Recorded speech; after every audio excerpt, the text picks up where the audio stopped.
Morning, students.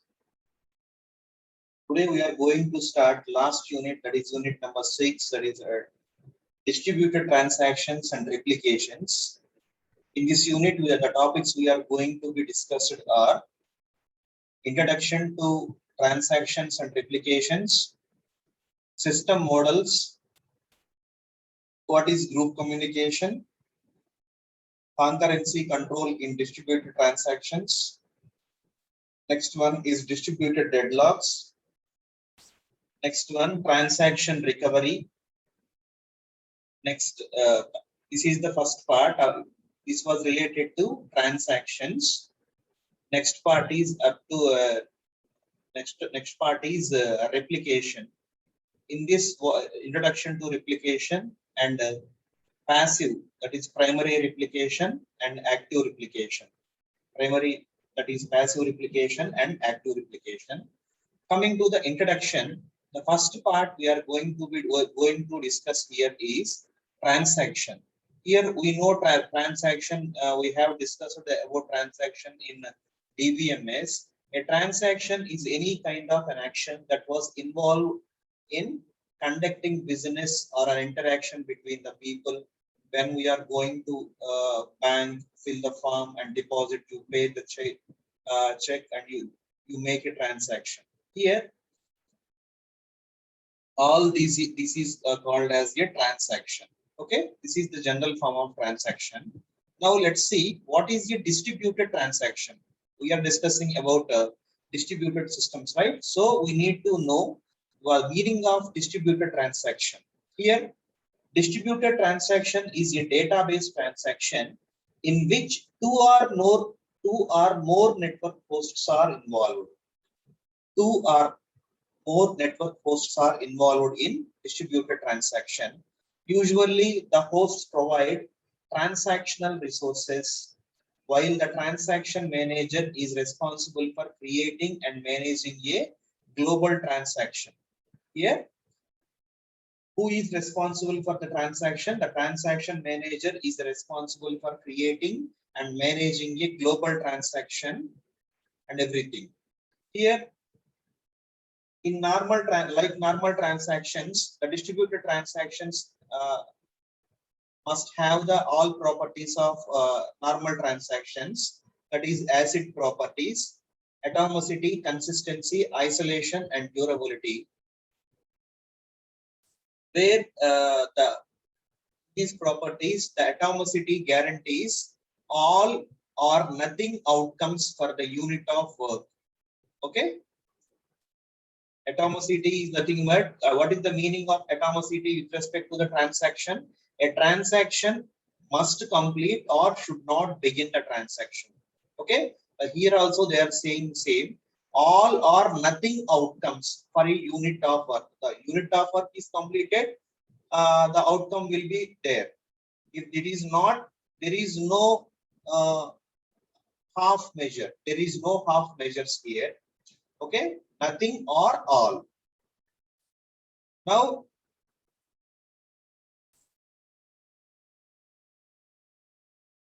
coming to the other properties, databases are common transactional resources, and often transactions span a couple of such databases. In this case, the distributed transaction can be a database transaction that must be synchronized among the multiple participating database, which the distributed among differential physical locations. Here, this is coming to the isolation property here. That is, it possesses a special challenge for a multi-database transaction. Here, isolation means with respect to transactions, if concurrent execution, the transactions are executing concurrently, one transaction cannot interfere into another transaction. That is nothing but if the execution of one transaction will not affect the other transaction. Okay, that is the meaning of isolation. And coming to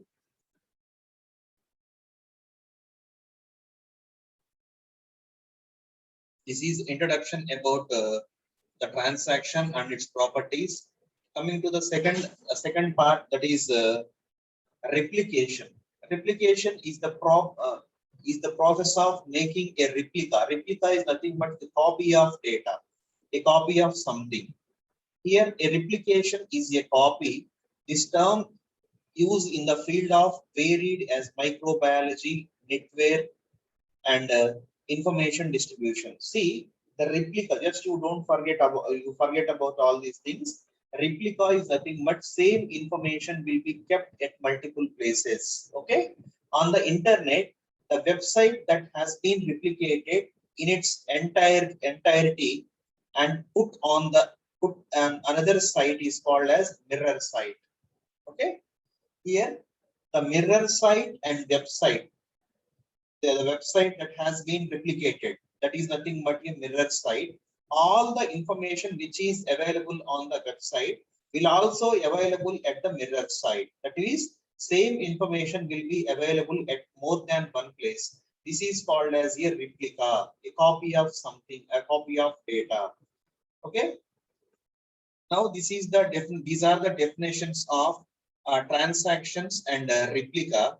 Now the first topic in the first part of unit number 6 is system model and group communication. System model and group communication.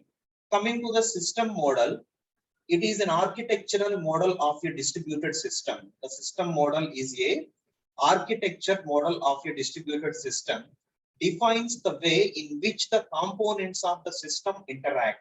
Here the system is containing some components. Here the system model defines as how these components will be interacted in a system, with how these components are interacted with each other, and the way in which they are mapped onto networked computers and how these are mapped. Okay, this is called as a system model. Here we are having some system models. The first one is architectural models. The second one is interaction models. Third one is the fault models. Okay, let's see the first model, that is architectural models. This model describes the responsibilities that distributed between the system components. The architectural model describes the responsibilities distributed between system components and how these components are placed. Okay. Example is client server model. Here in the client server model, the system is structured as set of processes called servers that are offered services to the users that are clients. Here the process is the server, the user is the client. Here the system is structured as set of processes called servers that offer services to the users, those are clients. See the diagram, this is the client server model. Here see the client and server will interact each other. The client will request. Okay, the server will give a reply with a result. Here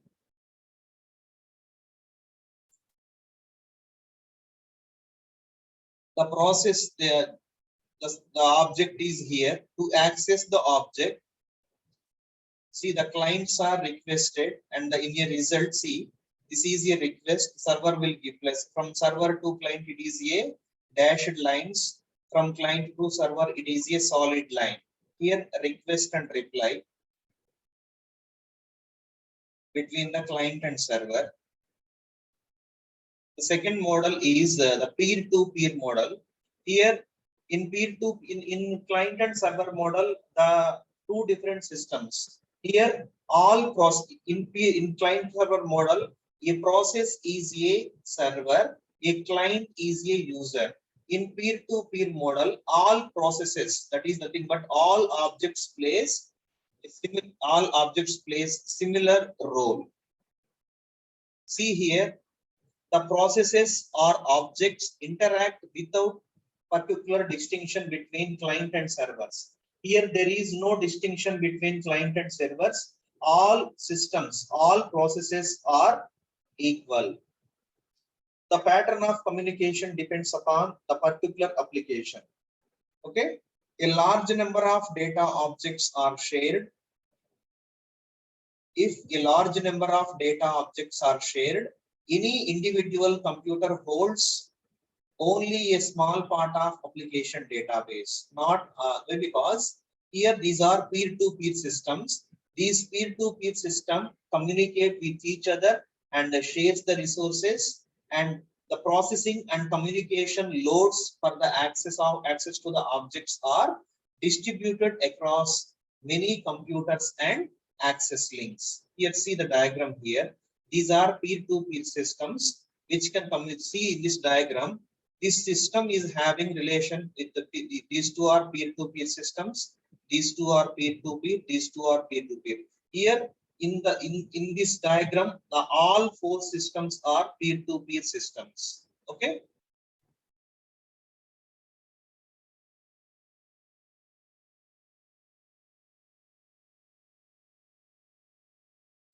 Here the server does not work and returns a result on error code. The major advantage of this peer-to-peer systems is, coming to the previous model, a client-server model, a server does not work. If any problem we are having with the server, it doesn't returns a result. The problem will be solved by using this peer-to-peer systems. The problem will be solved by this peer-to-peer systems. See here. We are having some problems with peer-to-peer systems.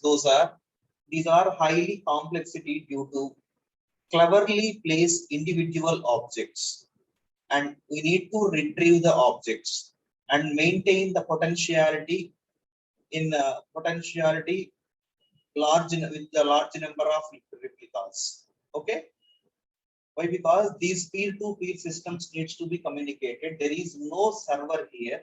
Only all peers are equal. Okay, this is the first one, architectural model. In the architectural model, we are having two different ones. One is client server model. The second one is interaction model. Second one is interaction model. In the interaction model, this is handling the time. This interaction model is for handling the time. That is for process execution, the message delivery, clock drift, etc. Coming to the main features of this interaction model is lower and upper bounds on execution of time processes can be set. For a process execution, we need to set the interaction model will set the lower bound and the upper bound. Okay, and the transmitted messages are received within the known bounded time. That means the transmitted messages needs to be received within a bounded time. That means we have some amount of time within the time bound. The transmitted messages are received. Third one, the drift rate between the local clocks have been bound. Okay, this drift rate is also bound between the local clocks. These are the main features of interaction model. Coming to the important consequences of interaction model, we are having two distributed systems. One is synchronous distribution system and asynchronous distribution system. In a synchronous distributed system, there is a notion of global physical time with a known relative precision depending upon the drift rate.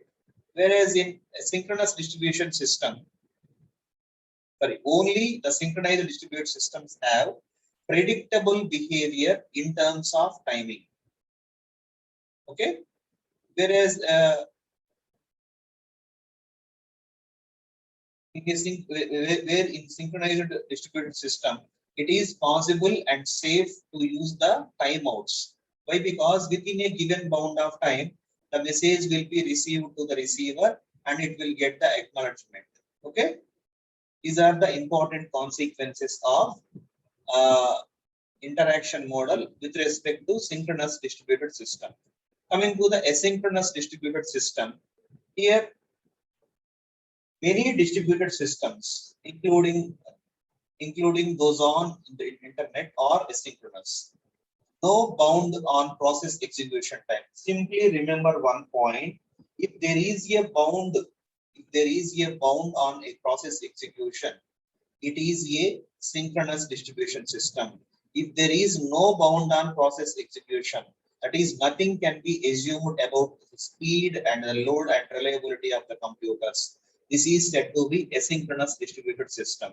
Here, no bound on message transmission delay and no bound on drift rate between the local clocks. This is said to be asynchronous distributed system.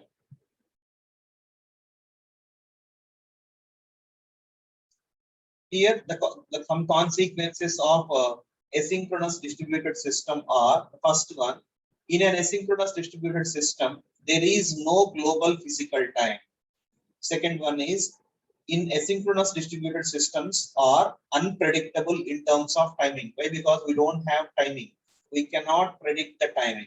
So no timeouts can be used. Why? Because we don't expect how long it will take to communicate, how long it will take. It will take time to compute, complete the communication. Here, the asynchronous systems are widely and successfully used in practice.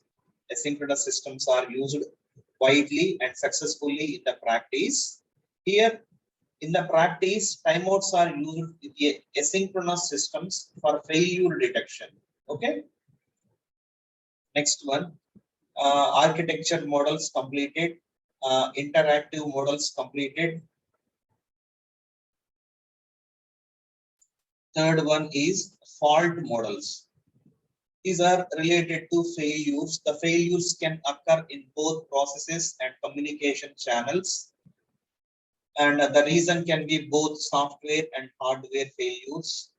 Here, the fault models are needed in order to build the system with the predictable behavior in case of faults.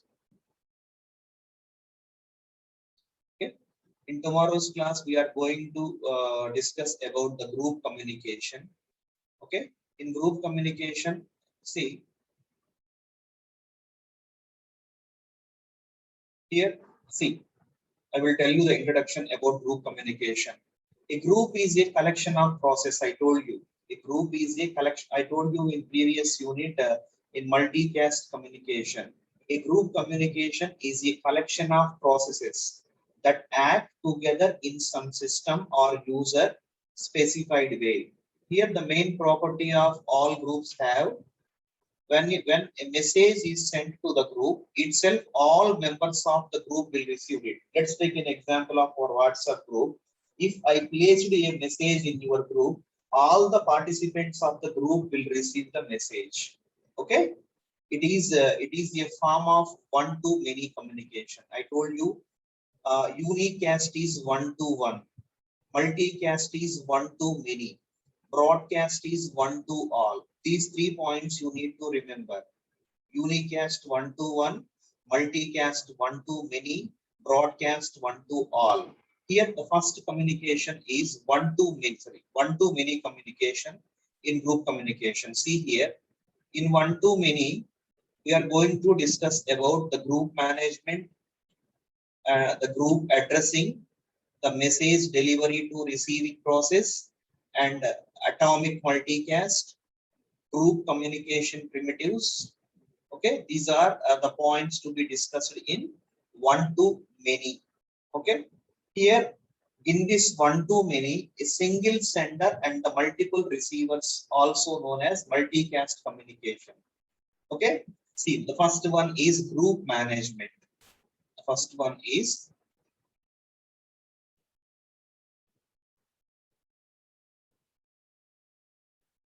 in case of group communication, the communicating processes all needs to be form a group. The communicating processes forms a group. Here, Such group may be either two types, that is one is closed group and second one is open group. Closed group is the one in which only member can send a message. Outside process cannot send the message. That means only the participants of the group will able to send a message. Only the inside processes, the processes which are in the group only sends a message. Okay. Coming to the open group, it is the one which may process in the system can send a message to a group as a whole. Open group is the one any process in the system can send the message to a group as a whole. Okay, this is two types of groups, that is open group and closed groups. And second one is the group addressing. Here two level naming schemes used in the group addressing, that is multicast address and broadcast address. Coming to the multicast address, it is a special network address where the packet is delivered automatically here to all machines listening the address. In broadcast address, you need to check if the packet is intended for or simply we can discard the broadcast. Okay.